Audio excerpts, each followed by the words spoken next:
Welcome to iDream sports.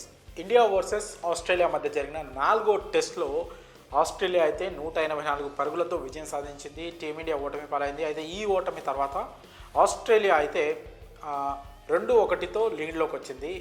ప్రస్తుతం ఈ 5 test మ్యాచ్లో బోర్డర్ గవాస్కర్ ట్రోఫీలో 2-1తో ఆస్ట్రేలియా లీడ్లో ఉంది. చివరి టెస్ట్ టీమిండియా గెలవగలిగితే సిరీస్ని అయితే డ్రా చేసుకునే అవకాశం ఉంది. ఒకవేళ డ్రా అయినా కూడా ఆస్ట్రేలియాకే ఈసారి ఈ బీజీటీ ట్రోఫీ అయితే దక్కనుంది. సో ఆ విజయం సంగతి పక్కన పెడితే ఈ విజయం పైన టీమిండియా ఫ్యాన్స్ అయితే దారుణంగా ట్రోల్ చేస్తున్నారు. ఒక రకంగా ఆస్ట్రేలియా చీట్ చేసి గెలిచిందనే హాట్ కామెంట్స్ కూడా ఈ విన్పై వినిపిస్తున్నాయి. అందుకు కారణం కూడా లేకపోలేదు.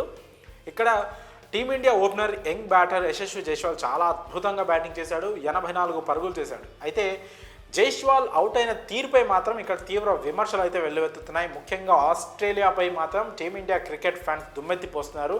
ఆస్ట్రేలియా చీటింగ్ చేసి గెలిచింది ఈ మ్యాచ్ అని అంటున్నారు. దానికి కారణం ఏంటంటే జైస్వాల్ కమిన్స్ బౌలింగ్లో ఒక బౌన్సర్ లాంటి బాల్ని పుల్ షాట్ ఆడే ప్రయత్నం చేశాడు. అయితే ఆ బాల్ బ్యాట్కి ఎడ్జ్ తీసుకొని వికెట్ కీపర్ చేతుల్లో పడిందని ఆస్ట్రేలియా ఫీల్డర్లు, బౌలర్లు, వికెట్ కీపర్ అంతా అపీల్ చేశారు. దానికి ఫీల్డ్ ఎంపైర్ అయితే నాట్అవుట్ ప్రకటించాడు. కానీ ఆస్ట్రేలియా కెప్టెన్ మాత్రం దానికి రివ్యూ తీసుకున్నాడు. అయితే రివ్యూలో బాల్ బ్యాట్ ఎడ్జ్ కాలేదని స్నీకో అంటే రియల్ టైమ్ స్నీకో ఏదైతే ఆ ఎడ్జ్ తగిలిందా లేదా అని చూపించే ఒక టెక్నాలజీ ఉంటుంది. అందులో క్లియర్గా బాల్ అయితే బ్యాట్కి తగలలేదని క్లియర్గా ఆ స్నీకో అనే టెక్నాలజీలో క్లియర్గా చూపిస్తుంది. అయితే థర్డ్ ఎంపైర్ మాత్రం ఆ టెక్నాలజీ నాట్అవుట్ అని చూపిస్తున్నప్పటికీ కూడా ఒకటికి 10 సార్లు రివ్యూ ఆ రిప్లే చూసి చివరికి అవుట్ అని ప్రకటించాడు. ఆ డిసిషన్తో అందరూ షాక్ అయిపోయారు అక్కడ ఉన్నోళ్ళు.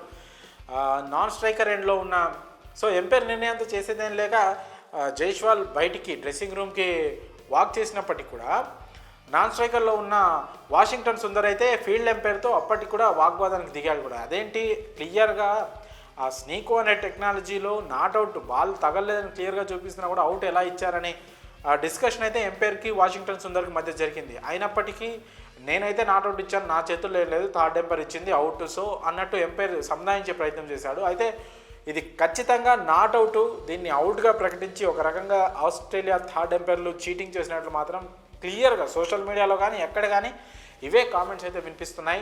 మ్యాచ్ ఆల్రెడీ గెలిచే పొజిషన్లో ఉంది. ఈ మాత్రం దానికి ఒక్క వికెట్ కోసం చీటింగ్ చేయాల్సిన అవసరం ఉందని కొంతమంది రివర్స్గా క్వశ్చన్ చేయొచ్చు. కాకపోతే అక్కడ మెయిన్ ఇంపార్టెంట్ వికెట్ జైస్వాల్. తను ఫామ్లో ఉన్నాడు, మంచి టచ్లో ఉన్నాడు, 84 పరుగులు చేశాడు, సెంచరీకి దగ్గర అవుతున్నాడు. దట్టు ఫస్ట్ ఇన్నింగ్స్లో కూడా 82 రన్స్ చేశాడు. సో తను మంచి టెంపో చూపిస్తున్నాడు, మంచి ఫామ్లో ఉన్నాడని క్లియర్గా అర్థమవుతుంది. అయితే మరో ఎండ్లో జైస్వాల్కి ఎవరైతే పార్ట్నర్గా ఉన్నాడో వాషింగ్టన్ సుందర్, తను ఫస్ట్ ఇన్నింగ్స్లో ఎలాంటి బ్యాటింగ్ చేశాడో మనం చూసాం. 50 రన్స్ కొట్టాడు. కానీ ఎంత ఓపికగా ఎంత డిఫెన్సివ్ ఇన్నింగ్స్ ఆడాడు తెలుసా. దాదాపు 103 బంతులు ఆడి ఒక్క బౌండరీ కూడా కొట్టకుండా చాలా ఓపికగా నితీష్ కుమార్ రెడ్డికి అద్భుతమైన సపోర్ట్ అందించాడు. అంటే తను బౌండరీ కొట్టడానికి 104 బంతులు తీసుకున్నాడు. అంటే మనకి ఎంత ఓపికగా బ్యాటింగ్ చేశాడో అర్థమవుతుంది. సో సెకండ్ ఇన్నింగ్స్లో కూడా ఒకవేళ టీమిండియా డ్రా చేసుకోవాలని అనుకున్నప్పటికీ కూడా అలాంటి ఓపికతో బ్యాటింగ్ చేయాల్సిన అవసరం ఉంది. సో అదే ఓపిక అక్కడ వాషింగ్టన్ సుందర్ చూపిస్తున్నాడు. మనకు క్లియర్గా తెలిసింది అతనే నాట్అవుట్గా నిలిచాడు సెకండ్ ఇన్నింగ్స్లో. వాషింగ్టన్ సుందర్ అలా బ్యాటింగ్ చేస్తూ ఓపికగా ఉన్నాడు కాబట్టి యశస్వి జైస్వాల్ని కనుక మనం అవుట్ చేయగలిగితే ఈ మ్యాచ్ గెలుస్తామని ఆస్ట్రేలియాకు కూడా తెలుసు. అప్పటికి చాలా బాగా ఆడుతున్నాడు. అతను ఆడితే లాంగ్ ఇన్నింగ్స్లో ఆడతాడు. వన్స్ సెంచరీ మార్క్ కంప్లీట్ అయిందా జైస్వాల్ని అంత ఈజీగా అవుట్ చేయలేం. సో తను చాలా బాగా ఆడతాడు. అక్కడ ఆస్ట్రేలియాకి వాషింగ్టన్ సుందర్ వికెట్ కంటే కూడా జైస్వాల్ వికెట్ చాలా ఇంపార్టెంట్. ఎందుకంటే వాళ్ళిద్దరు ఎవరు అవుట్ అయినా మిగతా వచ్చేదంతా టైల్ ఎండర్లు. సో వాళ్ళని ఈజీగా అవుట్ చేయొచ్చని వాళ్ళ ప్లాన్. సో అందుకనే జైస్వాల్ వికెట్ కోసం ఆస్ట్రేలియా అయితే చాలా ఆరాటపడింది. దానికి థర్డ్ ఎంపైర్ నిర్ణయం మరి అంత క్లియర్గా నాట్అవుట్ అని తెలుస్తున్న అవుట్ ఎందుకు ఇచ్చారనే ఒక వివాదం అయితే దీనిపైన నెలకొంది. అందుకే ఆస్ట్రేలియాకి ఇక్కడ జైస్వాల్ వికెట్ చాలా ఇంపార్టెంట్ అని చాలా క్లియర్గా తెలుస్తుంది. అందుకే ఇక్కడ ఆస్ట్రేలియా చీట్ చేసిందనే ఒక హార్డ్ కామెంట్స్ కూడా వినిపిస్తున్నాయి. చాలా సంచలనమైన కామెంట్స్, ఆరోపణలు అయితే ఆస్ట్రేలియా మీద వస్తున్నాయి. మరి దీనిపైన జైస్వాల్ అవుట్ పైన అలాగే దానిపైన వస్తున్న ప్రస్తుతం సోషల్ మీడియాలో వినిపిస్తున్న కామెంట్స్ పైన, అంటే చీటింగ్ చేసి గెలిచారనే కామెంట్స్ పైన కూడా మీ అభిప్రాయం కామెంట్స్ రూపంలో తెలియజేయండి.